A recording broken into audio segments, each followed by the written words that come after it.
Hello students, आज का जो हमारा टॉपिक है वो रहेगा अजय राज। तो आज के टॉपिक में हम अजय राज के बारे में चर्चा करेंगे। अगर आपको ये वीडियो अच्छा लगे तो लाइक ज़रूर करना और चैनल को सब्सक्राइब भी करना। तो चलिए अपना जो वीडियो है वो शुरू करते हैं।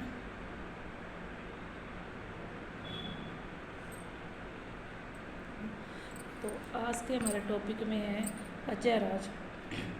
अजय राज का जो शासनकाल रहा है वो 1105 से लेकर 1133 ईस्वी तक रहा है। अजय राज का जो शासन काल रहा है वो 1105 से 1133 ईस्वी के बीच में रहा है। फिर है पृथ्वीराज प्रथम। ये अजय राज जो थे वो पृथ्वीराज प्रथम के पुत्र थे। पृथ्वीराज प्रथम के पुत्र अजय राज के काल को गोपीनाथ शर्मा चहमानों का के साम्राज्य का निर्माण काल मानते हैं। चहमान मतलब चौहानों।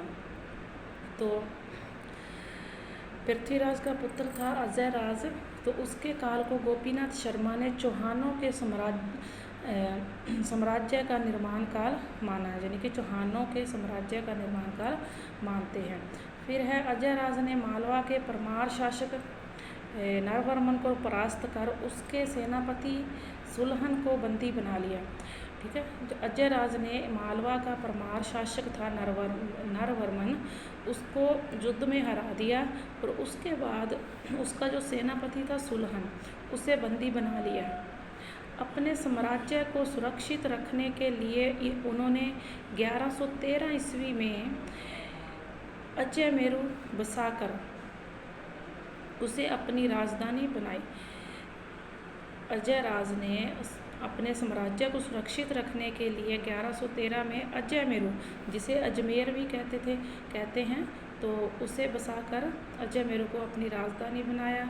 इन्होंने अजयमेरु में एक दुर्ग का निर्माण करवाया। ठीक है, कि इन्होंने एक अजयमेरु में दुर्ग का निर्माण करवाया और उस दुर्ग का नाम था गढ़ बीटली तारागढ़ दुर्ग कहते हैं उसको। क्या कहते हैं? गढ़ बीटली तारागढ़ दुर्ग। फिर पृथ्वीराज विजय के अनुसार उन्होंने गजनी के मुसलमानों को परास्त कर साम्राज्य की रक्षा की। पृथ्वीराज विजय के अनुसार उन्होंने गजनी के मुसलमानों को परास्त मतलब हरा कर साम्राज्य की रक्षा की। इन्होंने चांदी और तांबे के सिक्के चलाए। अजय राज ने चांदी और तांबे के सिक्के चलाए जो अजय पिरय दमर कहे जाते हैं। इनके सिक्कों पर इनकी पत्नी सोमल देवी का नाम मिलता है। जो अजय राज ने चांदी और तांबे के सिक्के चलाए थे, उन पर उन्होंने अपनी पत्नी सोमल देवी का नाम लिखवाया था। फिर स्वयं तो वे शैव मतानुयायी होते हुए भी अजय राज धार्मिक सहिष्णु थे। अजय राज ने दिगंबर व श्वेतांबर जैन अनुयायियों के शास्त्रार्थ की अध्यक्षता की एवं पार्श्वनाथ मंदिर के लिए एक स्वर्ण कलश भेंट किया। पार्श्वनाथ मंदिर के लिए इन्होंने एक स्वर्ण कलश, सोने से भरा हुआ है ना, कलश भेंट किया। अंत में अजय राज अपने पुत्र अर्णोराज को अपना राज्य सौंपकर पुष्कर चले गए।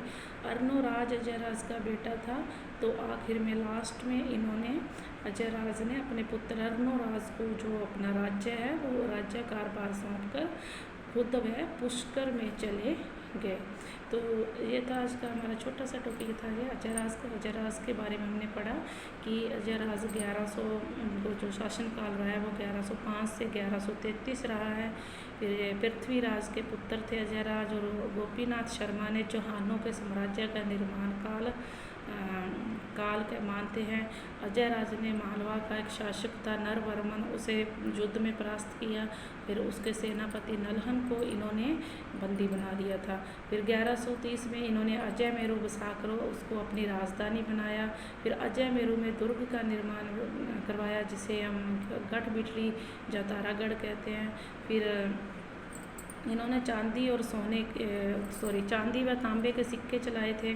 चांदी व तांबे के सिक्के चलाए थे जिन पर इन्होंने अपनी पत्नी सोमल देवी का नाम लगाया था। और जो चांदी और तांबे के जो सिक्के थे इन्हें अजय प्रिय धर्म कहते थे। तो इनके सिक्कों पर इन्होंने अपनी पत्नी का नाम मिलता है। ठीक है, फिर इन्होंने पार्श्व मंदिर के लिए एक स्वर्ण कलश भेंट किया था। और अंत में जयराज है जो अपने पुत्र को अपना सारा राज्य सौंपकर पुष्कर में चले गए थे। तो ये थी आज की हमारी छोटी सी वीडियो। अगर आपको ये वीडियो अच्छी लगी है तो लाइक ज़रूर करना और चैनल को सब्सक्राइब ज़रूर करना। मिलते हैं नेक्स्ट टॉपिक पर नेक्स्ट वीडियो में। Thank you.